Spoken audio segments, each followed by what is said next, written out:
Halo teman-teman semuanya, perkenalkan nama saya Nikade Santita Fitri Cahyani, biasa dipanggil Santita atau Tita. Nah, di podcast kali ini aku akan membahas sesuatu topik yang sangat menarik nih buat kalian para pelajar, para mahasiswa, dan tentunya bagi para pendidik ya. Nah, jadi sebelumnya di 10 menit ke depan aku nggak akan sendirian. Aku ditemenin sama narasumber aku yang sangat spesial ini, memakai jas kuning. Oke, sebelumnya boleh perkenalan diri dulu ya. Karena banyak banget yang bilang, dan ada pepatah yang bilang kalau tidak kenal maka tidak sayang. Oke, jadi bisa dikenalin dulu dari namanya, asal kampus, akan diperkenalkan aja dulu. Halo semuanya, perkenalkan nama aku Nimade Dania Brapayandari. Aku biasa dipanggil Dania. Untuk saat ini aku tinggal di daerah Tibu Benang. Terus untuk umur sih sekarang 18 tahun. 18 tahun mau ya. menuju 19. Iya, tahun ini mau 19. Oke. Terus untuk kampus aku di Uniknas Denpasar. Wow. Wah, anak-anak Uniknas nih.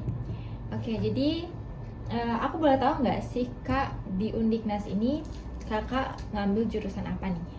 Kebetulan aku sih ngambil jurusan manajemen bisnis. Manajemen bisnis. Oke, emang banyak banget yang ke kampus Undiknas cuman nyari manajemen bisnisnya manajemen ya. bisnis tuh kayak udah kayak pasaran di sana. Iya, kalau misalkan masuk masuk Undiknas pasti kayak manajemen.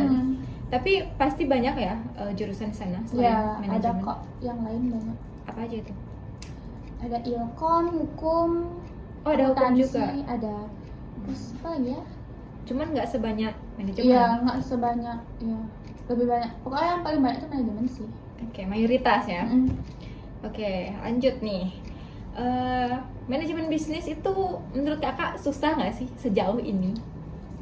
Bagi aku sih susah, dibilang sih susah, tapi nggak yang sampai stres gitu, kayak pusing gitu. Karena kan Benar-benar. ya aku masih semester awal ya, baru semester 2, jadi kayak masih bisa, ya Dibilang bisa santai lah ya. masih santai gitu. Karena masih semester awal. Belum lagi kalau misalkan ke semester 3, ya, 4 ke atas makin itu tinggi kan makin ya makin gitu. stres.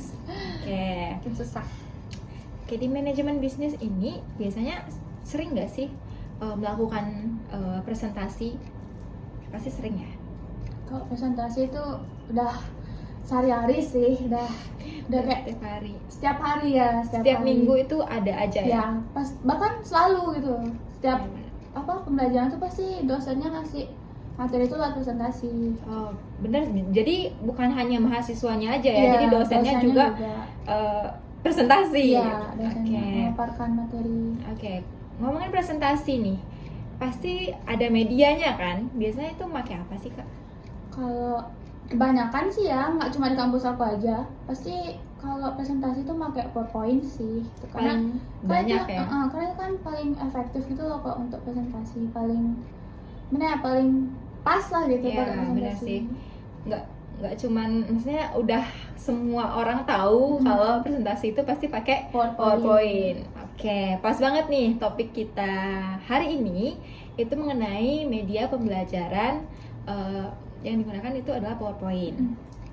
Oke, aku mau tanya-tanya sedikit nih ke Kak Dania tentang PowerPoint ini. Jadi pertama, itu pengertian PowerPoint menurut Kak Dania itu apa sih? Sepengetahuan Kak Dania aja.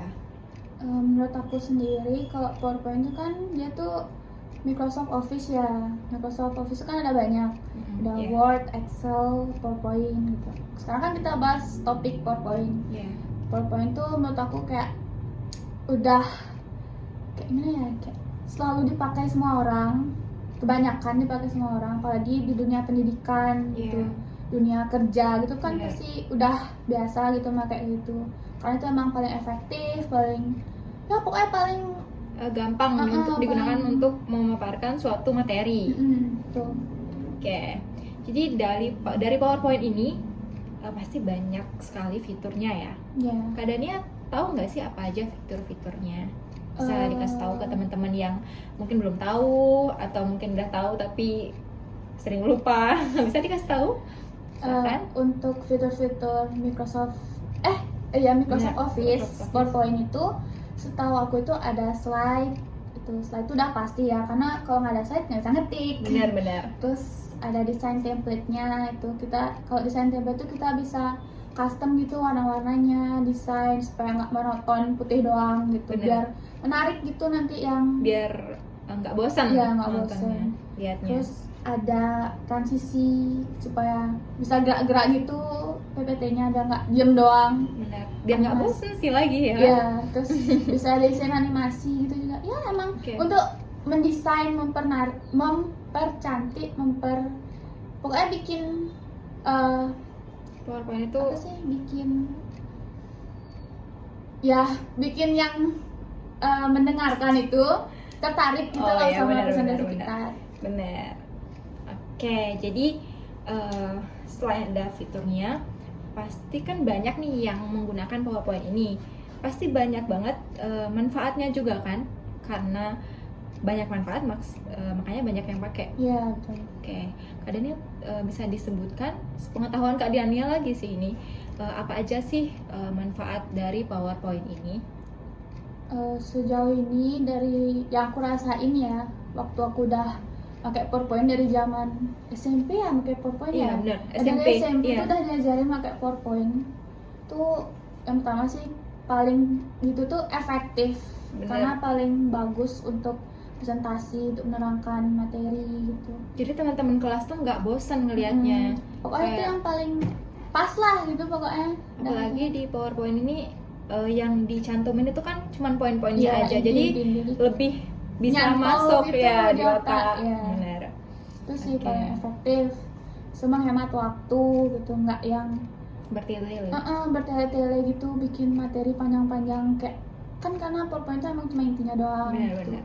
Kayak yang bikin kayak koran gitu kan kurang efektif ya.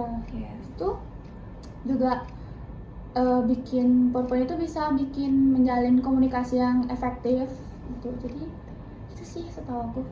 Oke, terima kasih ya. Jadi selanjutnya nih, kan biasanya tuh kalau ngumpul tugas ke guru atau ke dosen atau mungkin dosen yang mau ngasih mahasiswanya suatu materi, itu pasti kadang menggunakan PDF ya filenya, biar dia nggak hancur kan. Kalau Iya. misalkan PDF itu kan mengunci ya. Ya udah tetap gitu dia, nggak Benar. berubah-ubah. Jadi di PowerPoint ini bisa nggak sih sebenarnya dijadikan PDF, lalu misalnya dijadikan file PDF biar dia gampang untuk mengunci. Setahu aku kalau PPT itu pasti bisa ya di PDF-in, karena gunanya di PDF-in itu ya biar sama kayak kakak bilang tadi itu, biar dia nggak hancur gitu. Karena Benar. kan kadang PowerPoint tuh kayak dia tuh tahunnya tuh berbeda-beda, Oh iya, benar, 2007, 2000 berapa gitu misalnya.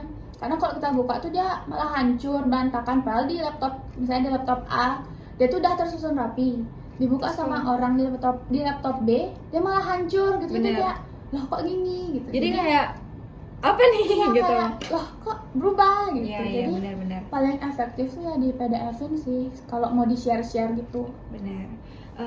Caranya gimana sih Kak? Siapa tahu ada teman-teman yang nggak tahu nih caranya untuk PDF-in dari PowerPoint menjadi file PDF. Bisa Setahu dikasih aku dari PPT ke PDF tuh yang pertama yang kalian pasti save dulu kayak biasanya di save, tapi pasti save tuh jangan lupa kalian ganti, kan biasanya di dokumen tuh kalian ganti, kan awalnya PPT tuh Iya, namanya. benar-benar. Waktu mau ganti nama file dari PPT kita klik ubah jadi PDF tuh. Klik PDF dulu, habis PDF baru kita oke. Jadi udah PDF.